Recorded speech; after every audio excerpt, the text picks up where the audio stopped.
إن الحمد لله نحمده ونستعينه ونستغفره ونعوذ بالله من شرور أنفسنا ومن سيئات أعمالنا من يهده الله فلا مضل له ومن يضلل فلا هادي له وأشهد أن لا إله إلا الله وحده لا شريك له وأشهد أن محمدا عبده ورسوله اللهم صل على محمد وعلى آل محمد كما صليت على إبراهيم وعلى آل إبراهيم إنك حميد مجيد اللهم بارك على محمد وعلى آل محمد كما باركت على إبراهيم وعلى آل إبراهيم إنك حميد مجيد وأنتم مسلمون أما بعد فإن خير الكلام كلام الله وخير الهدي هدي محمد صلى الله عليه وسلم وشر الأمور محدثاتها وكل محدثة بدعة وكل بدعة ضلالة أعوذ بالله من الشيطان الرجيم لن ينال الله لحومها ولا دماؤها ولكن يناله التقوى منكم كذلك سخرها لكم لتكبروا الله على ما هداكم وبشر المحسنين. സ്നേഹമുള്ള സത്യവിശ്വാസികളെ, സഹോദരങ്ങളെ, അല്ലാഹു സുബ്ഹാനഹു വ തആലയുടെ വിധിവിലക്കുകളും നിയമനിർദ്ദേശങ്ങളും ജീവിതത്തിന്റെ എല്ലാ മേഖലകളിലും പരമാവധി കാത്തു സൂക്ഷിച്ചുകൊണ്ട് ഭയഭക്തിയുള്ളവരായി ജീവിക്കുവാൻ സദാ അധ്വാനിച്ചുകൊണ്ടിരിക്കുകയും പരിശ്രമിക്കുകയും ചെയ്യണേ എന്ന് എന്റെയും നിങ്ങൾ ഓരോരുത്തരെയും ഉത്ബോധിപ്പിക്കുകയാണ്, ഉപദേശിക്കുകയാണ്, ഗൗരവപൂർവം വസിയ്യത്ത് നൽകുകയാണ്. അള്ളാഹുവിന്റെ ദീനനുസരിച്ചുകൊണ്ട് ജീവിതത്തെ ക്രമീകരിക്കുന്ന, അത് മുഖേന അള്ളാഹുവിങ്കിൽ മഹത്തായ സൗഭാഗ്യത്തിന്റെ ലോകമായ സ്വർഗത്തിന് അർഹരായിത്തീരുന്ന മഹാന്മാരുടെ കൂട്ടത്തിൽ അല്ലാഹു റബ്ബുൽ ആലമീൻ നമ്മെ ഓരോരുത്തരെയും ഉൾപ്പെടുത്തി അനുഗ്രഹിക്കുമാറാകട്ടെ. സഹോദരങ്ങളെ, അല്ലാഹു സുബ്ഹാനഹു വ തആല അവന്റെ അടിമകളോട് ചെയ്യുന്ന ഏറ്റവും വലിയ കാരുണ്യങ്ങളിൽ ഒരു ഭാഗമാണ് നന്മകൾ പ്രവർത്തിച്ചാൽ മറ്റുള്ള സമയങ്ങളെക്കാൾ ധാരാളം പുണ്യവും അതുപോലെ തന്നെ പ്രതിഫലവും വാഗ്ദത്തം ചെയ്തുകൊണ്ടുള്ള പ്രത്യേകമായ ദിനങ്ങളെ അവന്റെ അടിമകൾക്ക് അവൻ നിശ്ചയിച്ചു കൊടുത്തു എന്നത് നമുക്കെല്ലാം അറിയാവുന്നതുപോലെ തന്നെ ഏതാനും ദിവസങ്ങൾ കഴിഞ്ഞാൽ ഉടനെ തന്നെ നാം മഹനീയമായ ദുൽഹജ്ജ് മാസത്തിലേക്ക് പ്രവേശിക്കുകയാണ്.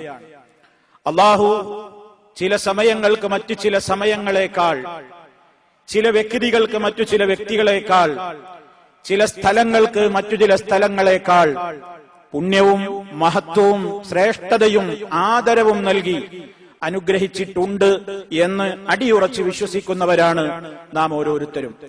ആ കൂട്ടത്തിൽ അല്ലാഹു സൽക്കർമ്മങ്ങൾക്ക് വേണ്ടി നീക്കിവെച്ചിട്ടുള്ള അഥവാ മറ്റു ദിനരാത്രങ്ങളിൽ നിന്ന് വ്യത്യസ്തമായി സൽക്കർമ്മങ്ങൾ ചെയ്താൽ വർദ്ധിതമായ തോതിൽ പുണ്യം ലഭിക്കുന്ന മഹനീയമായ അവന്റെ അടുക്കൽ ഏറ്റവും ഇഷ്ടമുള്ള ദിവസങ്ങളായി പരിചയപ്പെടുത്തിയ ദിനരാത്രങ്ങളിലേക്കാണ് നാം ഏവരും പ്രവേശിക്കുവാൻ പോകുന്നത്. പരിശുദ്ധ ഖുർആൻ വൽ ഫജ്ർ വലയാലിൻ അശ്ർ എന്ന് പറഞ്ഞ് സത്യം ചെയ്തുകൊണ്ട് പറഞ്ഞ വൽ ഫജ്ർ പ്രഭാതത്തെ തന്നെയാണ് സത്യം, വലയാലിൻ അശ്ർ 10 രാത്രികളെ തന്നെയാണ് സത്യം. ആ 10 ദിനരാത്രങ്ങൾ കൊണ്ട് ഉദ്ദേശിക്കപ്പെടുന്നത് അശ്റു അയ്യാമി ദുൽഹിജ്ജ, ദുൽഹജ്ജിലെ 10 ദിവസങ്ങളാകുന്നു എന്ന് ആ ഹദീസിന് വിശദീകരണം നൽകിയിട്ടുള്ള പ്രഗത്ഭരായ ഖുർആൻ വ്യാഖ്യാതാക്കളെല്ലാം സഹാബാക്കളിൽ നിന്നുള്ള റിപ്പോർട്ടോടുകൂടി രേഖപ്പെടുത്തിയിട്ടുണ്ട്.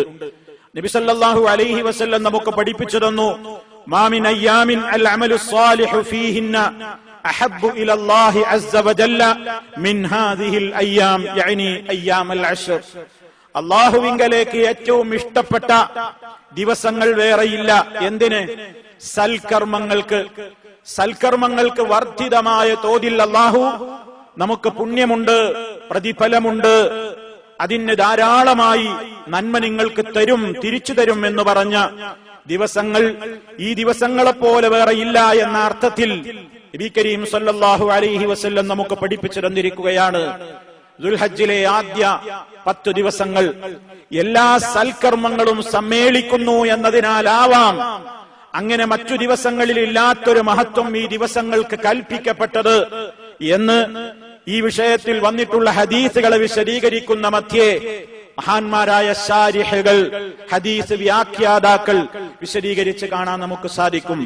അതായത് ഉമ്മഹാത്തുൽ ഇബാദാത്ത്, മനുഷ്യൻ ചെയ്യുന്ന, സത്യവിശ്വാസികൾ നിർവഹിച്ചുകൊണ്ടിരിക്കുന്ന മുഖ്യമായ ഇബാദത്തുകളുടെ എല്ലാം സംഗമ ദിവസങ്ങളാണ്. എല്ലാം കൂടി സമ്മേളിക്കുന്ന ദിവസങ്ങളില്ല. ഏതുപോലെ നമസ്കാരം അതെല്ലാ കാലത്തുമുണ്ട്, നോമ്പ് മറ്റു കാലഘട്ടത്തിലുമുണ്ട്, അതുപോലെ തന്നെ സക്കാത്ത് ഏത് കാലത്തും കൊടുക്കാം. അതേ അവസരത്തിൽ ഹജ്ജ് നിശ്ചയിക്കപ്പെട്ട ഈ ദിവസത്തിൽ മാത്രമല്ലേ പറ്റുകയുള്ളൂ. അപ്പൊ എല്ലാ ഇബാദത്തുകളും, സ്വലാത്തും സിയാമും സദഖയും ഹജ്ജും അതുപോലെ തന്നെ ധാരാളക്കണക്കിന് സൽക്കർമ്മങ്ങളും എല്ലാം കൂടി ഒത്തുവരുന്ന, സമ്മേളിച്ചു വരുന്ന ഈ ഒരൊറ്റ പ്രത്യേകമായ ദിവസങ്ങളേ ഉള്ളൂ എന്നതിനാലാവാം ഇതിന് ഇത്രമാത്രം പ്രാധാന്യം നൽകപ്പെട്ടത് എന്ന് ഈ ഹദീസ് വിശദീകരിച്ച മധ്യേ ഇബ്നു ഹജർ അൽ അസ്ഖലാനി റഹിമഹുല്ലാ, അദ്ദേഹത്തെ പോലെയുള്ള പ്രഗത്ഭരായ ഹദീസ് വ്യാഖ്യാതാക്കൾ വിശദീകരിച്ച് കാണാം. നമ്മുടെ ബാധ്യത എന്താണ്? ഈ ദിവസങ്ങളെ കുറിച്ച് അശ്രദ്ധരാവാതിരിക്കുക.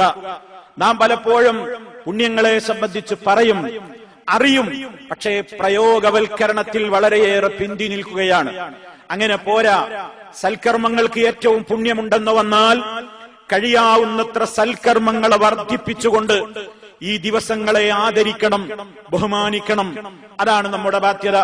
റസൂൽ സ്വല്ലല്ലാഹു അലൈഹി വസല്ലം പറഞ്ഞത്, അവിടുന്ന് പ്രത്യേകമായി നമ്മോട് കൽപ്പിച്ചത് ഫഅക്സിറൂ ഫീഹിന്ന, ആകയാൽ ആ ദിവസങ്ങളിൽ നിങ്ങൾ വർദ്ധിപ്പിക്കുവീൻ,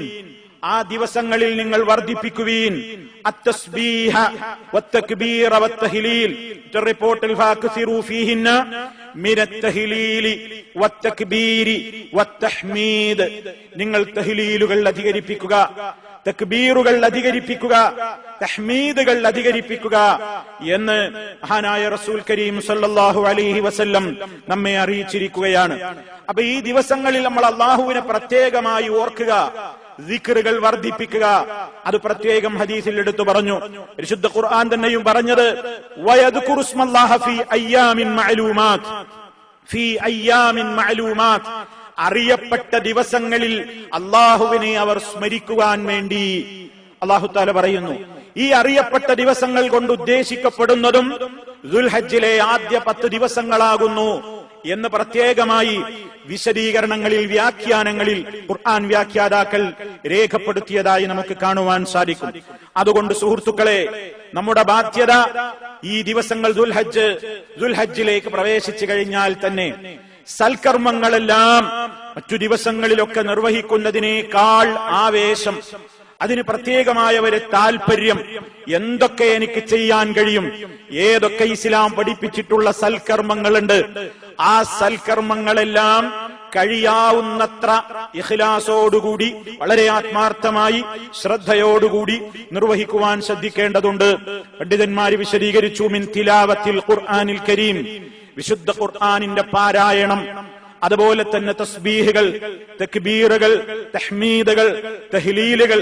തഹ്ലീൽ എന്ന് പറഞ്ഞാൽ നമുക്കറിയാം, ലാ ഇലാഹ ഇല്ലല്ലാഹ്, അത് അധികരിപ്പിക്കുക.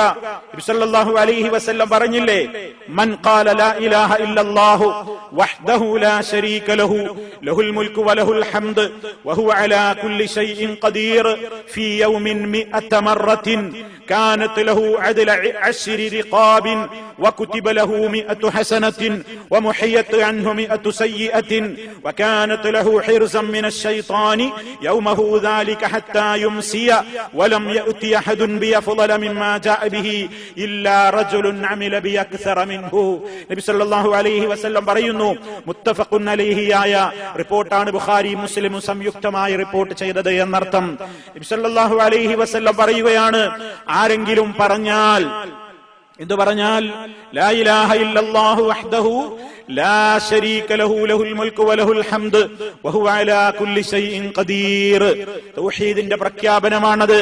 അല്ലാഹുവല്ലാതെ ആരാധ്യനില്ല, അവനൊരു പങ്കാളിയുമില്ല, അവനാണ് സർവാധികാരമുള്ളവൻ, അവനാണ് സർവസ്തുതിക്കും അർഹതപ്പെട്ടവൻ, അവൻ എല്ലാ കാര്യങ്ങൾക്കും കഴിവുറ്റവനാകുന്നു എന്നിങ്ങനെ അല്ലാഹുവിന്റെ മഹത്വം, അല്ലാഹുവിന്റെ കഴിവുകൾ, നമ്മുടെ കഴിവുകേട്, അല്ലാഹുവിന്റെ ഏറ്റവും വലിയ രൂപത്തിലുള്ള പ്രത്യേകത, അവൻ മാത്രമാണ് ആരാധനക്കർഹൻ, ലോകത്തുള്ള എല്ലാ വ്യാജ ദൈവങ്ങളെയും നിഷേധിക്കുന്ന പ്രഖ്യാപനം, സർവശക്തനായ റബ്ബിനോട് മാത്രമേ പ്രാർത്ഥിക്കാൻ പാടുള്ളൂ, അവനെ മാത്രമേ ആരാധിക്കാൻ പാടുള്ളൂ, അവന്റെ മുമ്പിലെ സുജൂദ് ചെയ്യാൻ പാടുള്ളൂ, അവന്റെ പ്രീതി മാത്രം ഉദ്ദേശിച്ചുകൊണ്ട് ബലി നടത്താൻ പാടുള്ളൂ, അവന്റെ വിശുദ്ധ ഗേഹമായ കഅബക്ക് ചുറ്റും മാത്രമേ തവാഫ് ചെയ്യാൻ പാടുള്ളൂ, അവന്റെ പേരിൽ മാത്രമേ നേർച്ച വഴിപാടുകൾ അർപ്പിക്കാൻ പാടുള്ളൂ, അവന്റെ മാത്രമേ ആണയിട്ടുകൊണ്ട് സത്യം ചെയ്യാൻ പാടുള്ളൂ.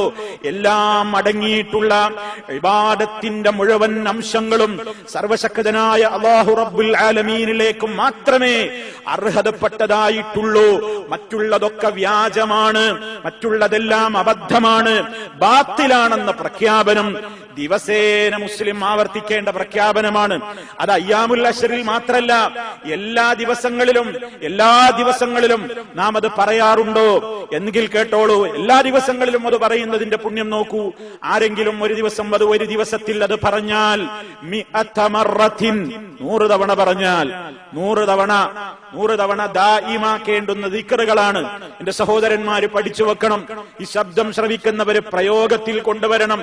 എപ്പോഴെങ്കിലുമായി വരും 100 തവണയെങ്കിലും ലാ ഇലാഹ ഇല്ലല്ലാഹ് വഹ്ദഹു ലാ ശരീക ലഹു ലഹുൽ മുൽക്ക് വലഹുൽ ഹംദ് വഹുവ അലാ കുല്ലി ശൈഇൻ ഖദീർ. ഞാനും നിങ്ങളും ഒന്നും മനസ്സ് വെച്ചാൽ ഒരു ദിവസത്തിൽ നമുക്കിത് നിഷ്പ്രയാസം പറയാൻ സാധിക്കും. ഒന്നും മനസ്സ് വെക്കണമെന്ന് മാത്രം. എങ്കിൽ അതിന്റെ പുണ്യം കേട്ടോളൂ. കാനത്ത് ലഹു, അവനുണ്ടായിരിക്കും, അദ്ല അശ്രി റിഖാബിൻ, 10 അടിമകളെ മോചിപ്പിച്ചതിന് തുല്യമായ പ്രതിഫലം.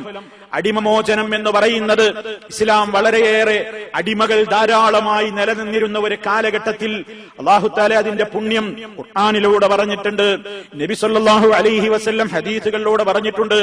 അത്രത്തോളം അടിമകൾക്ക് വില പറഞ്ഞിരുന്ന ഒരു കാലം, ആ വിലകൾ കൊടുത്തുകൊണ്ട് അടിമകളെ അടിമത്വത്തിൽ നിന്ന് മോചിപ്പിച്ച് സ്വതന്ത്രരാക്കി വിടുന്ന സൽക്കർമ്മം അല്ലാഹു ഖുർആനിൽ ഒരുപാട് പാപങ്ങൾക്ക് പ്രായശ്ചിത്തമായി പോലും പറഞ്ഞിട്ടുള്ള സൽക്കർമ്മമാണ്. ഇന്ന് നമുക്ക് അത്തരത്തിലുള്ള ഒരു കാര്യത്തിന് അവസരമില്ല. എന്നാൽ ഈ ദിക്റിലൂടെ ആ ഒരു പുണ്യം നമുക്ക് കിട്ടുന്നു എന്ന് നബി സല്ലല്ലാഹു അലൈഹി വസല്ലം പറഞ്ഞു. തീർന്നില്ല. വകുതിബ ലഹു മിഅതു ഹസനത്തിൻ, 100 നന്മ അവന് വേണ്ടി രേഖപ്പെടുത്തപ്പെടും. 100 നന്മ എന്ന് പറയുമ്പോൾ ഓരോ നന്മയും 10 ഇരട്ടിയാണെന്ന് മനസ്സിലാക്കണം. അതിന്റെ പ്രാധാന്യം അത്രയും വേറെ. വമുഹിയത് അൻഹു മിഅതു സയ്യിഅത്തിൻ, 100 ചെറുദോഷങ്ങൾ അവനിൽ നിന്ന് മായ്ച്ചു കളയപ്പെടും. 100 ചെറുദോഷങ്ങൾ, വൻദോഷങ്ങൾക്ക് തൗബ തന്നെ പരിഹാരമുള്ളൂ. അല്ലാത്ത ചെറിയ ചെറിയ ദോഷങ്ങൾക്ക് ഈ ദിക്ർ പരിഹാരമാണെന്ന് റസൂൽ സല്ലല്ലാഹു അലൈഹി വസല്ലം പഠിപ്പിച്ചു തരികയാണ്. അതുകൊണ്ടും തീർന്നില്ല.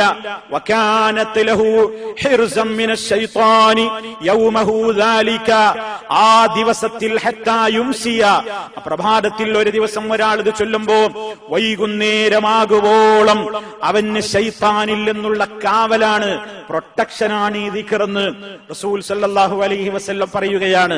പൈശാചികമായ ഉപദ്രവങ്ങളിൽ നിന്ന് നമുക്ക് കാവൽ കിട്ടുന്ന ദിക്റാണിത്. അതുകൊണ്ട് ഇത് പകലും രാത്രിയിലുമൊക്കെ 100 തവണ വീതം നമ്മൾ ഇങ്ങനെ നിർവഹിച്ചാൽ പ്രഭാതം വരെയുള്ള സംരക്ഷണം, പ്രദോഷം വരെയുള്ള സംരക്ഷണം ഒക്കെ അല്ലാഹുവിന്റെ റസൂൽ സല്ലല്ലാഹു അലൈഹി വസല്ലം വഹീന്റെ അടിസ്ഥാനത്തിൽ നമ്മെ ബോധ്യപ്പെടുത്തിയിരിക്കുകയാണ്. തീർന്നില്ല. വലം യഅതി അഹദുൻ ബിഅഫ്ളല മിമ്മാ ജാഅ ബിഹി ഇല്ലാ റജുലുൻ അമില അക്സറ അക്സറ മിൻഹു, ഈ പ്രവർത്തനം ചെയ്ത ഒരു മനുഷ്യന്റെ പുണ്യം ഒരാൾക്കും നേടാനാവില്ല, ഇവനേക്കാൾ ശ്രേഷ്ഠവാനായ മറ്റൊരാളുമില്ല. ഇല്ലാ റജുലുൻ, ഒരാളൊഴികെ, അമില, അയാൾ പ്രവർത്തിച്ചു, അക്സറ മിൻഹു, ഇതിനേക്കാളും ചെയ്തെങ്കിൽ അയാളാണ് ശ്രേഷ്ഠവാൻ. എന്ന് പറഞ്ഞാൽ 100 എണ്ണമാണ് കറക്റ്റ് എണ്ണത്തിൽ ചൊല്ലാൻ വേണ്ടി പറഞ്ഞിട്ടുള്ളതെങ്കിലും ആ പ്രത്യേകമായ ബറക്കത്ത് ഉദ്ദേശിച്ച് റസൂൽ സല്ലല്ലാഹു അലൈഹി വസല്ലം പഠിപ്പിച്ച ആ എണ്ണം ആദ്യം ചൊല്ലി പൂർത്തിയാക്കുകയും പിന്നീട് എണ്ണവും കണക്കുമില്ലാത്തത്ര അവസരവും സൗകര്യവും സന്ദർഭവും കിട്ടുമ്പോഴൊക്കെ ഇത് വർദ്ധിപ്പിക്കുന്നതിനനുസരിച്ച് അള്ളാഹുവിന്റെ അടുക്കൽ വർദ്ധിതമായ തോതിൽ നമുക്ക് പുണ്യം കിട്ടുമെന്നാണ് ഹബീബ് റസൂൽ സല്ലല്ലാഹു അലൈഹി വസല്ലം പഠിപ്പിച്ചു തരുന്നത്. അപ്പൊ ഈ തഹ്ലീല് മറ്റു ദിവസങ്ങളിലെ പുണ്യായി പറയുന്നത് ഇത് അയ്യാമുൽ അശ്റിലാകുമ്പോഴോ ഇതിന്റെ മഹത്വം കൂടുതൽ വർദ്ധിക്കും. അതുകൊണ്ട് തഹ്ലീലുകൾ വർദ്ധിപ്പിക്കുക, തക്ബീർ, തസ്ബീഹ്, തഹ്മീദ്, സുബ്ഹാനല്ലാഹ്, വൽഹംദുലില്ലാഹ്, വലാ ഇലാഹ ഇല്ലല്ലാഹ്, വല്ലാഹു അക്ബർ, അതുപോലെ വലാ ഹൗല വലാ ഖുവത ഇല്ലാ ബില്ലാഹ്, ഇങ്ങനെ സൽക്കർമ്മങ്ങൾ. റസൂൽ സല്ലല്ലാഹു അലൈഹി വസല്ലമിന്റെ മേൽ സ്വലാത്തിന് ചോദിച്ചാൽ 10 പ്രതിഫലമുണ്ടെന്ന് പറഞ്ഞ, ഒന്നിന് 10 പ്രതിഫലമുണ്ടെന്ന് പറഞ്ഞ സ്വലാത്തുകൾ അധികരിപ്പിക്കുക, ഖുർആൻ പാരായണം അധികരിപ്പിക്കുക, മാതാപിതാക്കളുമായുള്ള ബന്ധം നന്നാക്കുക, കുടുംബ ബന്ധത്തെ ഊട്ടിയുറപ്പിക്കുക, സ്വതക്കകൾ ചെയ്യുക, നല്ല നല്ല സദസ്സുകളിൽ പങ്കെടുക്കുക, നല്ല നല്ല പ്രവർത്തനങ്ങളിൽ സഹകരിക്കുക, നന്മയുടെ പാതയിൽ കൂടുതൽ ഉത്സാഹം കാണിക്കുക. ഇങ്ങനെ ഏതെല്ലാം സൽക്കർമ്മങ്ങളുണ്ടോ, ത്വാഅത്തുകളുണ്ടോ, പുണ്യങ്ങളുണ്ടോ, അതിലെല്ലാം ശ്രദ്ധ പതിപ്പിച്ചാൽ ഈ ദിവസങ്ങളോട് നമ്മൾ ആദരവ് പുലർത്തി എന്ന് നമുക്ക് സമാധാനിക്കാം. അള്ളാഹു നമുക്കതിന് തൗഫീഖ് നൽകി അനുഗ്രഹിക്കുമാറാകട്ടെ.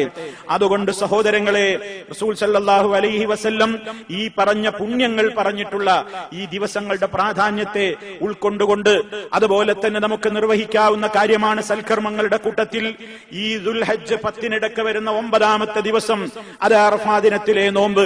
അതാണ് ഏറ്റവും മുഅക്കദായ സുന്നത്ത് നോമ്പ്. എന്നാൽ സൽക്കർമ്മങ്ങൾക്ക് വർദ്ധിതമായ തോതിൽ പുണ്യം ലഭിക്കുമെന്ന് നമ്മുടെ മഹനീയമായ ഉദ്ദേശാർത്ഥം ഈ ദിവസങ്ങളിൽ നമുക്ക് നോമ്പും എടുക്കാം. 9 വരെയും നോമ്പെടുക്കാം. ദുൽഹജ്ജിലെ ആദ്യ ദിവസങ്ങളിലൊക്കെ നോമ്പെടുക്കാവുന്നതാണ്. അപ്പോ ഏതൊക്കെ സൽക്കർമ്മങ്ങളുണ്ടോ ആ സൽക്കർമ്മങ്ങളൊക്കെ വർദ്ധിപ്പിക്കാവുന്ന, സുജൂദുകൾ അധികരിപ്പിക്കുക എന്ന് പറഞ്ഞാൽ നിത്യജീവിതത്തിൽ നമ്മുടെയൊക്കെ അശ്രദ്ധ കൊണ്ട് സുന്നത്ത് നിസ്കാരങ്ങളൊക്കെ നമുക്ക് പോവുകയാണ്. ഫർദ് നമസ്കാരങ്ങളുടെ മുമ്പും ശേഷവുമുള്ള റവാത്തിബുകൾ, അതുപോലെ തന്നെ ദുഹാ നമസ്കാരം, ഖിയാമുൽ ലൈല്, ഇങ്ങനെയുള്ള കാര്യങ്ങൾ സഈദ് ഇബ്നു ജുബൈർ റളിയല്ലാഹു തആല അൻഹു പറഞ്ഞിട്ടുണ്ട്. അദ്ദേഹത്തിൽ നിന്നുള്ള റിപ്പോർട്ടിൽ നമുക്ക് കാണാം, ഈ ദിവസങ്ങളെപ്പറ്റി പറഞ്ഞപ്പോൾ ഇതിൽ പറയുന്നതായി കാണാം. എന്താ പറഞ്ഞത്? ലാ തുത്ഫിഉ മസാബിഹകും ഫിൽ അശ്രി, ഈ ആദ്യ ദിവസങ്ങളിൽ നിങ്ങൾ വിളക്കണക്കരുത് എന്ന് പറഞ്ഞാൽ അതിന്റെ വിശദീകരണത്തിൽ കാണാം, കിനായത്തൻ അനി തഹജ്ജുദി വ ഖിയാമിൽ ലൈൽ, തഹജ്ജുദും രാത്രി നിസ്കാരമൊക്കെ വളരെ സൂക്ഷ്മതയോടെ ശ്രദ്ധയോടെ ഈ ദിവസങ്ങളിൽ നമ്മൾ നിർവഹിക്കാൻ ശ്രമിക്കേണ്ടതുണ്ട്. ഏത് സൽക്കർമ്മങ്ങൾ കൂടുതൽ ചെയ്യുമ്പോഴും മാ യസാലു അബ്ദി, എന്റെ അടിമ യതഖറബു ഇലയ്യ, എന്നിലേക്ക് അടുത്തടുത്ത് വന്നുകൊണ്ടേയിരിക്കും. എന്നോട് ഇങ്ങനെ അവന്റെ അടുപ്പം കൂടുകയാണ്, എന്നോടുള്ള അവന്റെ അടുപ്പം ഇങ്ങനെ വർദ്ധിച്ചുകൊണ്ടേയിരിക്കും. ബിന്നവാഫിൽ, സുന്നത്തായ കർമ്മങ്ങൾ അവൻ അനുഷ്ഠിച്ചു കൊണ്ടിരിക്കുമ്പോൾ അങ്ങനെ എന്നോടുള്ള അടുപ്പം കൂടിക്കഴിയുമ്പോ ഹത്താ ഉഹിബ്ബഹു, ഞാൻ അവനെ സ്നേഹിക്കും. അള്ളാഹു ഒരാളെ സ്നേഹിച്ചു കഴിഞ്ഞാലുള്ള മഹത്വമൊക്കെ ആ ഹദീസിൽ നന്നായി വിശദീകരിക്കപ്പെട്ടിട്ടുണ്ട്. അതുകൊണ്ട് തൗബ പുതുക്കുക, പാപമോചന പ്രാർത്ഥനകൾ അധികരിപ്പിക്കുക, നിരന്തരമായി അള്ളാഹുവിനോട് ആത്മാർത്ഥമായി ജീവിതത്തിന്റെ ഇന്നലകളിൽ സംഭവിച്ചിട്ടുള്ള പാപമോചന പ്രാർത്ഥനകൾ, പാപങ്ങൾ പറഞ്ഞ് ഏറ്റുപറഞ്ഞ് അള്ളാഹുവിനോട് തപിക്കുന്ന മനസ്സുമായി ഒലിക്കുന്ന കണ്ണുകളോടെ ഒറ്റക്കിരുന്നു കൊണ്ട് പ്രാർത്ഥിക്കുവാനുമൊക്കെ ഈ അവസരങ്ങളിൽ സമയം കാണേണ്ടതുണ്ട്. അള്ളാഹു റബ്ബുൽ ആലമീൻ ആ രൂപത്തിലുള്ള പ്രത്യേകമായ ഒരു ഉത്സാഹവും ഉന്മേഷവും വരാനിരിക്കുന്ന ദിവസങ്ങളിൽ കാത്തു സൂക്ഷിക്കുന്ന മുത്തഖീങ്ങളിൽ നമ്മെ ഓരോരുത്തരെയും ഉൾപ്പെടുത്തി അനുഗ്രഹിക്കുമാറാകട്ടെ.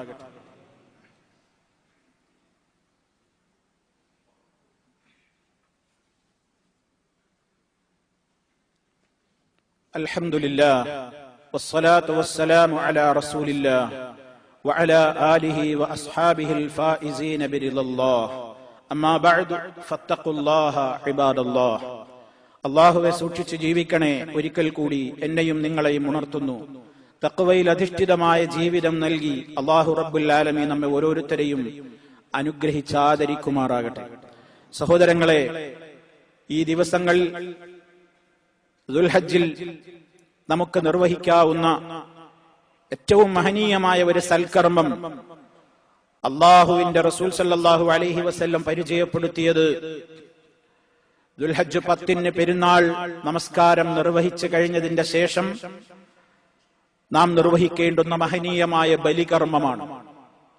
ഉളുഹിയ്യത്ത് എന്ന സാങ്കേതികമായ സംജ്ഞയിൽ അറിയപ്പെടുന്ന അള്ളാഹുവിന്റെ പൊരുത്തം മാത്രം ഉദ്ദേശിച്ച് അവന്റെ പ്രീതി കാംക്ഷിച്ചുകൊണ്ട് അള്ള നിശ്ചയിച്ച പ്രത്യേകമായ സമയങ്ങളിൽ അള്ള നിശ്ചയിച്ച മൃഗങ്ങളെ ബലിയെറുക്കുന്നതിനാണ് ഉളുഹിയ്യത്ത് എന്ന് പറയുന്നത്. നമുക്കേവർക്കും അറിയാവുന്നതുപോലെ ഇബ്രാഹിം നബി അലൈഹി സ്വലാത്തു വസ്സലാം പൊന്നോ മകൻ ഇസ്മായിൽ അലൈഹിസ്സലാമിനെ അറക്കുവാനുള്ള സ്വപ്ന ദർശനത്തിനനുസരിച്ച്, സ്വപ്നം എന്ന് പറയുന്നത് നമ്മെ പോലെയല്ല, പ്രവാചകന്മാർക്കത് വഹിയാണ്. അതുകൊണ്ട് തന്നെ അത് ഉറപ്പിച്ച് ആ കർമ്മത്തിന് വേണ്ടി മുതിർന്നതിന്റെ ഓർമ്മ, ആ സമയത്ത് ഉണ്ടായിട്ടുള്ള ചരിത്ര കാര്യങ്ങളെ സംബന്ധിച്ച് നമ്മുടെ മനസ്സുകളിൽ തികട്ടി വരുന്ന പ്രത്യേകമായ കർമ്മം, അതാണ് ഉളുഹിയ്യത്ത്. ലോകത്ത് ഒരുപാട് അറിവുകൾ നടക്കുന്നുണ്ട്. ലോകത്തൊരുപാട് ബലിക്കല്ലുകളുണ്ട്, ബലിപീഠങ്ങളുണ്ട്. ഒരുപാട് ആളുകളുടെ പ്രീതിക്ക് വേണ്ടി ലോകത്ത് ബലി കൊടുക്കുന്നുണ്ട്. ദേവന്മാരുടെ, ദേവതകളുടെ, ശൈഖുമാരുടെ, തങ്ങന്മാരുടെ, ബീവിമാരുടെ, അങ്ങനെ പലർക്കും വേണ്ടി അറവുകൾ നടത്തുന്ന ലോകമാണ്. അല്ലാഹു റബ്ബുൽ ആലമീൻ അറവ് എന്ന് പറയുന്ന മഹനീയമായ ബലി എന്ന് പറയുന്ന അറവ് അള്ളാഹുവിന് വേണ്ടി മാത്രമേ നിർവഹിക്കാവൂ എന്ന് കണിശമായി അള്ളാഹുവിന്റെ റസൂൽ സല്ലല്ലാഹു അലൈഹി വസല്ലമിനോട് തന്നെ പറഞ്ഞതാണ്. നമുക്കൊക്കെ സുപരിചിതമായ അധ്യായം സൂറത്തുൽ കൗസറിന്റെ 2-ാമത്തെ ആയത്ത്, ഇന്നാ അഅ്തൈനാകൽ കൗസർ ഫസല്ലി ലിറബ്ബിക വൻഹർ, ഫസല്ലി ലിറബ്ബിക വൻഹർ, ആകയാൽ താങ്കൾ താങ്കളുടെ രക്ഷിതാവിന് വേണ്ടി മാത്രം നമസ്കരിക്കൂ, വൻഹർ, അവന് വേണ്ടി മാത്രം ബലിയെറുക്കുകയും ചെയ്യുക. നിസ്കാരം ആയിരിക്കാം അള്ളാഹ്ക്ക് വേണ്ടിയായതുപോലെ അറവും അള്ളാന്റെ പ്രീതി മാത്രം ഉദ്ദേശിച്ചുകൊണ്ടേ പാടുള്ളൂ. വേറെ ആർക്കും വേണ്ടി നിസ്കരിക്കാൻ പാടില്ല, വേറെ ആർക്കും വേണ്ടി നോമ്പെടുക്കാൻ പാടില്ല എന്ന് പറഞ്ഞാൽ മറ്റൊരാളുടെ പ്രീതി ഉദ്ദേശിച്ചുകൊണ്ട് നോമ്പെടുക്കാനും നിസ്കരിക്കാനൊന്നും പാടില്ലാത്തതുപോലെ അള്ളാഹുവല്ലാത്തവരുടെ പ്രീതി ഉദ്ദേശിച്ചുകൊണ്ട് അറവ് നടത്തുവാനും പാടില്ല. ഇത് ഇസ്ലാമിന്റെ നിയമമാണ്. മാത്രമല്ല ഒരുപാട് ആളുകളുടെ പേരിൽ അറവുകൾ നടന്നിരുന്ന ഒരു കാലഘട്ടത്തിലല്ലേ റസൂൽ സല്ലല്ലാഹു അലൈഹി വസല്ലം ഇസ്ലാമിക പ്രബോധനവുമായി കടന്നു വന്നത്. അന്ന് മക്കയുടെ പരിസരങ്ങളിൽ ബഹീറത്ത് എന്ന പേരിൽ സായിബത്ത്, വസീലത്ത്, ഹാമ് എന്നൊക്കെയുള്ള പേരിലുള്ള മൃഗങ്ങള് മേഞ്ഞു നടന്നിരുന്നു. ആരായി സായിബത്തും വസീലത്തും ഹാമും ബഹീറത്തുമൊക്കെ? അല്ലാഹുവല്ലാത്തവരുടെ പേരിൽ ഉഴിഞ്ഞിട്ട നേർച്ച മൃഗങ്ങൾ, അല്ലാഹുവല്ലാത്തവരുടെ പേരിൽ അറക്കുവാനായി, ബലി കൊടുക്കാനായി ഉഴിഞ്ഞിട്ട, അഴിച്ചുവിട്ട നേർച്ച മൃഗങ്ങൾ. അവരുടെ പേര് ബഹീറത്ത്, സായിബത്ത്, വസീലത്ത്, ഹാമ്. ഖുർആൻ പറയുന്ന 4 നേർച്ച മൃഗങ്ങളാണത്. അന്ന് ജാഹിലിയത്തിലെ അറബികൾ അഴിച്ചുവിട്ടിരുന്ന മൃഗങ്ങൾ. അവരുടെ പ്രത്യേകമായ ആളുകളിൽ നിന്ന് പ്രീതി ഉദ്ദേശിച്ചുകൊണ്ട് അവർക്ക് വേണ്ടി സ്ഥാപിതമായിട്ടുള്ള കഅബയുടെ ചുറ്റുഭാഗത്തും മറ്റു സ്ഥാപിക്കപ്പെട്ട ബലിക്കല്ലുകളിൽ വെച്ച്, അല്ലാത്തിടങ്ങളിൽ വെച്ചുമൊക്കെ അവർ അറവ് നടത്തിയിരുന്ന, അൻസാബുകളിൽ, ബലിപീഠങ്ങളിൽ വെച്ച് അവർ അറവ് നടത്തിയിരുന്ന, ആ രൂപത്തിലുള്ള ഉദ്ദേശാർത്ഥം അഴിച്ചുവിട്ടിരുന്ന മൃഗങ്ങളായിരുന്നു ബഹീറത്തും സായിബത്തും വസീലത്തും ഹാമുമൊക്കെ. എന്നിട്ട് അവര് തന്നെ അതിന് ചില നിയമങ്ങളൊക്കെ നിശ്ചയിക്കും. ഈ മൃഗങ്ങളുടെ മാംസം ഇന്നവർക്ക് കഴിക്കാൻ പറ്റൂ, ഇന്നവർക്ക് കഴിക്കാൻ പറ്റൂല, അങ്ങനെ ഇങ്ങനെ എന്നൊക്കെ പറഞ്ഞ് പല നിയമങ്ങളും അവർ പറയാറുണ്ട്. അല്ലാഹു അതിനെതിരെ ശക്തമായി ആയത്തിറക്കിക്കൊണ്ട് പറഞ്ഞു, മാ ജഅലല്ലാഹു മിൻ ബഹീറത്തിൻ വലാ സായിബത്തിൻ വലാ വസീലത്തിൻ വലാ ഹാം വലാകിന്നല്ലദീന കഫറൂ യഫ്തറൂന അലല്ലാഹിൽ കദിബ്. അല്ലാഹു നിശ്ചയിച്ചിട്ടില്ല ഇത്തരത്തിലുള്ള മൃഗങ്ങളെയൊന്നും. അല്ല ഇതൊന്നും നിശ്ചയിച്ചിട്ടില്ല. അവിശ്വാസികൾ അല്ലാഹുവിന്റെ പേരിൽ കള്ളം കെട്ടി പറയുകയാണ് എന്ന് ഖുർആൻ പറഞ്ഞു. ആ ജാഹിലിയത്തിന്റെ അംശങ്ങൾ ലോകത്ത് നിലനിൽക്കുകയാണ്. പലരുടെയും പേരിൽ ജാറങ്ങളിലേക്ക്, ദർഗകളിലേക്ക്, മഖാമുകളിലേക്ക് ഒഴിഞ്ഞിട്ടുള്ള ആടുകളും കാളക്കൂറ്റന്മാരും അതുപോലെ തന്നെ കോഴികളും പലരുടെയും പേരിൽ നേർച്ചയാക്കപ്പെടുന്ന അത്തരത്തിലുള്ള മൃഗങ്ങളും പക്ഷികളുമൊക്കെ അങ്ങനെ അവരുടെ പ്രീതി ഉദ്ദേശിച്ചുകൊണ്ട്, അവരിൽ നിന്ന് പുണ്യം ഉദ്ദേശിച്ചുകൊണ്ട് അറവ് നടത്തിക്കൊണ്ടിരിക്കുന്ന ഒരു കാലഘട്ടത്തിൽ റസൂൽ സല്ലല്ലാഹു അലൈഹി വസല്ലമിന്റെ വചനം നമ്മൾ ഓർക്കുക. ലഅനല്ലാഹ് മൻ ദബഹ ലിഗൈരില്ലാഹ്. അല്ലാഹു ശപിച്ചിരിക്കുന്നു അല്ലാഹയല്ലാത്തവർക്ക് വേണ്ടി അറവ് നടത്തിയവനെ അല്ലാഹു ശപിച്ചിരിക്കുന്നു. നബി സല്ലല്ലാഹു അലൈഹി വസല്ലം നമുക്ക് പഠിപ്പിച്ചു തരുന്നു. അതുകൊണ്ട് സുഹൃത്തുക്കളെ, അത്തരത്തിൽ ശിർക്കിന്റെ, ബഹുദൈവാരാധനയുടെ, അതേ അന്ധവിശ്വാസങ്ങളുടെ പേരിൽ കെട്ടിപ്പൊക്കപ്പെട്ടിട്ടുള്ള ബലികൾ ധാരാളം നടക്കുന്ന ഒരു ലോകത്ത് നാം അള്ളാഹുവിന്റെ പ്രീതി മാത്രം ഉദ്ദേശിച്ചുകൊണ്ട് നടത്തുന്ന മഹനീയമായ ഈ സൽക്കർമ്മം, ഇതിനുവേണ്ടി തയ്യാറാകേണ്ടുന്ന അവസരമാണിത്.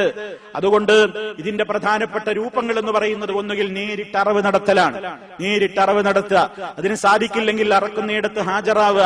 അതിനും കഴിയില്ലെങ്കിൽ നമുക്ക് വേണ്ടി ആ കർമ്മം മറ്റൊരിടത്ത് വെച്ച് ചെയ്യാൻ വേണ്ടി വക്കാലത്ത് ഏൽപ്പിക്കുക, മറ്റൊരാളെ വിളിച്ചത് ഏൽപ്പിക്കുക. അതാണ് പലപ്പോഴും പ്രവാസികൾക്ക് പ്രായോഗികമായി പലപ്പോഴും അതായിരിക്കും സാധ്യമാവുക. ഇനി അതല്ല ആദ്യ രൂപങ്ങളിൽ പറ്റുമോ എങ്കിൽ ഏറ്റവും ശ്രേഷ്ഠം അത് തന്നെയാണ്. മറ്റു വിശദീകരണങ്ങളിലേക്ക് പോകേണ്ടതില്ല. എല്ലാവർക്കും അറിയാം, 1 വയസ്സ് തികഞ്ഞ ആട്, 2 വയസ്സ് തികഞ്ഞ മാട്, 5 വയസ്സ് തികഞ്ഞ ഒട്ടകം, മാടൊട്ടകങ്ങളെയാണ് ഉളുഹിയത്തായിട്ട് അറവ് നടത്തേണ്ടത്. അതിന്റെ മറ്റു വിഷയങ്ങളിലേക്ക് ഞാൻ പ്രവേശിക്കുന്നില്ല. ഒരു ഉത്ബോധനം എനിക്കും നിങ്ങൾക്കും നൽകുന്നു എന്ന് മാത്രം. ഈ ദിവസങ്ങൾ അതിന് തീരുമാനമെടുക്കാൻ വൈകിയിട്ടില്ല. ഇനിയും നമ്മുടെ മുമ്പിൽ ദിവസങ്ങളുണ്ട്. അതുകൊണ്ട് ദുൽഹജ്ജ് 10-നോ 11-നോ 12-നോ 13-ന് മഗ്രിബാകുന്നതിന്റെ മുമ്പോ ഏത് സമയത്തും നിർവഹിക്കാവുന്ന മഹനീയമായ ഈ കർമ്മം, ഇതിന് വേണ്ടത് തീരുമാനിക്കണം, ചെയ്യണം. അള്ളാഹുവിന്റെ അടുക്കൽ അതേ രക്തമല്ല, മാംസമല്ല അള്ളാഹു ആവശ്യപ്പെടുന്നത്. അള്ളാഹുവിങ്കൽ അതൊന്നുമല്ല എത്തുന്നത്. ജാഹിലിയത്തിൽ ആളുകൾ മക്കയിൽ വെച്ച് ബലിയറുത്ത് കഴിഞ്ഞാൽ കഅബാലയത്തിന്റെ ചുമരുകളിൽ ആ ബലിമാംസത്തിന്റെ രക്തവും അതുപോലെ തന്നെ ആ മാംസവും ഒക്കെ തേച്ചു പിടിപ്പിക്കാറുണ്ട്. അല്ലാഹു തആല പറഞ്ഞു, ലയ്യനാലല്ലാഹ, അള്ളാഹുവിന്റെ അടുക്കൽ എത്തുകയില്ല, ലുഹൂമുഹാ വലാ ദിമാഉഹാ, അവയുടെ രക്തങ്ങളോ മാംസങ്ങളോ അല്ല എത്തുന്നത്. വലാകിൻ യനാലുഹു തഖ്വാ മിൻകും, ആറവ നടത്തുന്ന നിങ്ങൾ എന്തുദ്ദേശാർത്ഥം മറുത്തു, നിങ്ങളുടെ മനസ്സിന്റെ തഖ്വ എന്ത്, അതാണ് അല്ലാഹു ആവശ്യപ്പെടുന്നത്.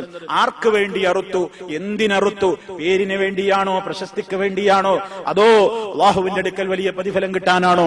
അത് അല്ലാഹുവിനറിയാം, മാലോകർക്കറിയില്ല. ഖൽബ് കാണുന്നവൻ അല്ലാഹു മാത്രമല്ലേ. അതുകൊണ്ട് തന്നെ അല്ലാഹു പറയുന്നു, ലയ്യനാലല്ലാഹ ലുഹൂമുഹാ വലാ ദിമാഉഹാ വലാകിൻ യനാലുഹു തഖ്വാ മിൻകും കദാലിക സഖറഹാ ലക്കും ലിതുകബ്ബിറുല്ലാഹ അലാ മാ ഹദാകും വബശ്ശിറിൽ മുഹ്സിനീൻ എന്ന് പറഞ്ഞുകൊണ്ട് അല്ലാഹു ആയത്ത് അവസാനിപ്പിച്ചിരിക്കുകയാണ്. അതുകൊണ്ട് സുഹൃത്തുക്കളെ, ഈ സൽക്കർമ്മത്തിന് വേണ്ടി നമ്മൾ തീരുമാനമെടുക്കുക. ഒറ്റക്കൊരാൾക്ക് ഒരാടറക്കാൻ കഴിയുമെങ്കിൽ അങ്ങനെ, അതല്ലെങ്കിൽ മാടിൽ ഷെയർ ചേരാവുന്നതാണ്. മാട്, ഒട്ടകം, അതിലൊക്കെ ഷെയർ ചേരാം. ആട് ഷെയർ ചേർന്ന് അറുക്കാൻ പറ്റുകയില്ല. അതൊരാൾ മാത്രമാണ്. അയാൾക്കും അയാളുടെ കുടുംബത്തെയും ഉദ്ദേശിച്ചുകൊണ്ട് ഒരാടിനെ അറുക്കാം. അതല്ലാത്ത മാട്, അത് 7 വരെ ആവാം. ഒരു മൃഗത്തെ ഇറക്കുകയാണ്, ഒറ്റക്കൊരാൾക്ക് കഴിയോ? അങ്ങനെ ഇല്ലെങ്കിൽ 2 ആളെ കൂട്ടാം, 3 ആളെ കൂട്ടാം, 4, 5, 6, മാക്സിമം 7 വരെ ആകാം. 7 വേണമെന്നില്ല. ഇനി ഒരാൾക്ക് 6 ഓഹരി എടുക്കാൻ കഴിവുണ്ട്, 1 ഓഹരി എടുക്കാൻ ആൾക്ക് കഴിവില്ല, എന്നാ ഒരാളെ കൂട്ടാ. അങ്ങനെ 2 ആള് അങ്ങനെ ഷെയറുമാക്ക. 7-ൽ അപ്പുറമാകാൻ പാടില്ല. 7 തന്നെ വേണമെന്നില്ല. 7-ൽ അപ്പുറമായി കൂടാ എന്നേ ഇതിൽ നിയമമുള്ളൂ എന്നൊക്കെ നമ്മൾ മനസ്സിലാക്കി, അതിന്റെ നിയമാവലികളെ കുറിച്ച് കൂടുതൽ ശ്രദ്ധയോടുകൂടെ മനസ്സിലാക്കി ആ സൽക്കർമ്മം അള്ളാഹുവിന് വേണ്ടിയുള്ള അറിവിൽ ഞാനും പങ്കാളിയാവട്ടെ എന്ന നിലക്ക് അതിന് വേണ്ടത് ചെയ്യണമെന്ന് എന്നോടും നിങ്ങളോടും ഉണർത്തുന്നു. ആ ഉദ്ദേശ്യമുള്ളവരോട് റസൂൽ സല്ലല്ലാഹു അലൈഹി വസല്ലം അതിന്റെ സമ്പൂർണമായ പ്രതിഫലം അവർക്ക് നഷ്ടപ്പെടാതിരിക്കാൻ ഒരു അദബ് കൂടി പാലിക്കാൻ പറഞ്ഞിട്ടുണ്ട്. ഇദാ ദഖലത്തിൽ അതേ ദുൽഹജ്ജിലെ ആദ്യ 10 പ്രവേശിച്ചു കഴിഞ്ഞാൽ, ആ 10ലേക്ക് കടന്നു കഴിഞ്ഞാൽ, നിങ്ങളിൽ ആരെങ്കിലും ഉദുഹിയ്യത്ത് അറുക്കുവാൻ ഉദ്ദേശമുണ്ടെങ്കിൽ അവന്റെ മുടി അതുപോലെ തന്നെ അവന്റെ തൊലി ഒന്നും അവൻ ടച്ച് ചെയ്യരുതെന്ന് പറഞ്ഞ നീക്കം ചെയ്യരുത്, മുടി മുറിക്കരുത്. അതുപോലെ തന്നെ തൊലി ഇങ്ങനെ കാലിലൊക്കെ ഉണ്ടാകുന്ന ചെറിയ വിണ്ട് കീറിയ ഭാഗത്തൊക്കെ നമ്മൾ ഇങ്ങനെ പിരിച്ച് അതൊക്കെ പുറത്തേക്കിടും, വെറുതെ ഒരു ഭാഗത്ത് ഇരിക്കുമ്പോഴൊക്കെ അതെല്ലാം സൂക്ഷിക്കണം. ആ നിലക്ക് മറ്റൊരു റിപ്പോർട്ടിൽ ബലികർമ്മം നിർവഹിക്കപ്പെടുവോളം അവൻ നഖവും മുറിക്കരുത് എന്ന് നബി സല്ലല്ലാഹു അലൈഹി വസല്ലം പറഞ്ഞിട്ടുണ്ട്. ഇതൊരു മര്യാദ. ഈ മര്യാദ നിർബന്ധമാണോ അല്ലേ എന്നത് പണ്ഡിതന്മാർക്കിടയിൽ അഭിപ്രായ വ്യത്യാസമുണ്ട്. ബഹുഭൂരിപക്ഷം പണ്ഡിതന്മാരും പറയുന്നത് അതൊരു സുന്നത്തായ മര്യാദയാണ്. ആർക്കെങ്കിലും ഇനി അത് മറന്നുപോയാൽ കഫാറത്തില്ല, പ്രായശ്ചിത്തമൊന്നുമില്ല. ഇനി ഒരാൾ മനഃപൂർവ്വം തന്നെ ചെയ്താലും അയാളുടെ ഉദുഹിയ്യത്ത് ശരിയാവാതിരിക്കൂല. പക്ഷേ നമ്മൾ ഈ കർമ്മങ്ങളൊക്കെ ചെയ്യുന്നത് എന്തിനാ? നമുക്കതിന്റെ സമ്പൂർണ്ണ പ്രതിഫലം കിട്ടാനാണ്. അതുകൊണ്ട് ഈ അദബ് കൂടി പാലിക്കണം എന്ന് അതിനുദ്ദേശിക്കുന്ന ആളുകളോട് ഉണർത്തുകയാണ്. അല്ലാഹു റബ്ബുൽ ആലമീൻ സൽക്കർമ്മങ്ങളിൽ കൂടുതൽ ആവേശം കാണിക്കുന്ന, ആ രംഗത്ത് പിശുക്ക് കാണിക്കാത്ത നല്ലവരായ ആളുകളിൽ നമ്മെ ഓരോരുത്തരെയും ഉൾപ്പെടുത്തി അനുഗ്രഹിക്കുമാറാകട്ടെ. എല്ലാവിധ പ്രയാസങ്ങളിൽ നിന്നും അല്ലാഹു നമുക്ക് മോചനം നൽകുമാറാകട്ടെ. ഒരുപാട് ആളുകൾ ദുആ കൊണ്ട് വസിയത്ത് പറഞ്ഞവർ, ഹോസ്പിറ്റലുകളിൽ ICUകളിൽ പ്രവേശിപ്പിക്കപ്പെട്ട വെന്റിലേറ്ററുകളിൽ കഴിയുന്ന സഹോദരിമാരുണ്ട്, സഹോദരന്മാരുണ്ട്, ഒരുപാട് രോഗികളുണ്ട്, പ്രയാസപ്പെടുന്നവരുണ്ട്. അള്ളാഹു എല്ലാം അറിയുന്നവനാണ്. അള്ളാഹുവേ, എല്ലാവരുടെയും എല്ലാവിധത്തിലുള്ള പ്രയാസങ്ങളെയും നീ ശിഫയാക്കി കൊടുക്കണമേ. മാരകമായ രോഗങ്ങളിൽ നിന്ന്, അത്തരത്തിലുള്ള പരീക്ഷണങ്ങളിൽ നിന്ന് ഞങ്ങളെയും അവരെ എല്ലാവരെയും നീ കാത്തുരക്ഷിക്കണമേ നാഥ. എല്ലാവിധ ദുരന്തങ്ങളിലും നിന്റെ കാവലുണ്ടാകണേ നാഥ. സർവ്വ പരീക്ഷണങ്ങളിലും നിന്റെ കാവലുണ്ടാകണേ നാഥ. اللهم ربنا تقبل منا إنك أنت السميع العليم وتب علينا إنك أنت التواب الرحيم. اللهم اغفر للمؤمنين والمؤمنات والمسلمين والمسلمات الأحياء منهم والأموات إنك مجيب الدعوات وقاضي الحاجات. اللهم أعز الإسلام والمسلمين وأذل الشرك والمشركين. اللهم أجرنا وأجر والدينا من النار. اللهم أدم على دولة الإمارات الأمن والأمان وعلى سائر بلاد المسلمين. اللهم يا مقلب القلوب ثبت قلوبنا على دينك. اللهم صل على محمد وعلى آل محمد. ربنا اغفر لنا ولإخواننا الذين سبقونا بالإيمان ولا تجعل في قلوبنا غلا للذين آمنوا. ربنا إنك رؤوف رحيم. توفنا مسلمين وألحقنا بالصالحين والحمد لله رب العالمين.